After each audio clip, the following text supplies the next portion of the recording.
എടാ ഇത് കള്ളനോട്ട് എങ്ങനെ തിരിച്ചറിയാം? സിമ്പിൾ ഐഡിയ ആണ്, നമുക്ക് പെട്ടെന്ന് കണ്ടുപിടിക്കാൻ പറ്റിയ ഒരു വഴിയാണ് ഞാൻ പറയുന്നത്. നമ്മുടെ ഇന്ത്യൻ മണി 1000 നോട്ട് നിലത്ത് വെച്ചിട്ട് നല്ലോണം ഇങ്ങനെ പ്രസ് ചെയ്ത് കൊടുക്കുക. എന്നിട്ട് അതിന് ശേഷം 2 സൈഡിൽ നിന്നും ഫോൾഡ് ചെയ്യുക. ചെറുതാക്കി ഫോൾഡ് ചെയ്യണം, എന്നാലാണ് നമുക്ക് കറക്റ്റ് അതിൻ്റെ ഇത് കാണാൻ കഴിയുള്ളൂ. ഗാന്ധിജിയുടെ മുഖത്തൊക്കെ കറക്റ്റായിട്ട് ഫോൾഡിങ് വരണം. ഫോൾഡ് ചെയ്തതിന് ശേഷം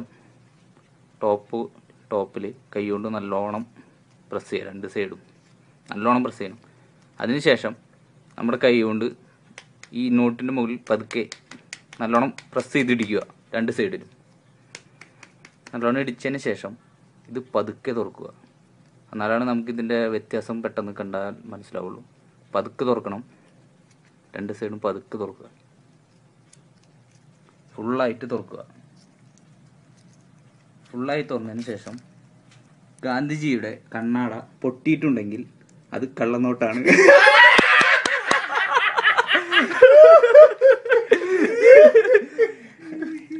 കണ്ണാട പൊട്ടിയില്ലെങ്കിൽ അത് നല്ല നോട്ടാണ്. ആരെങ്കിലും പൊട്ടിയിട്ടുണ്ടെങ്കിൽ അടുത്തുള്ള ബാങ്കിൽ പെട്ടെന്ന് കൊണ്ടു കൊടുക്കേണ്ടതാണ്.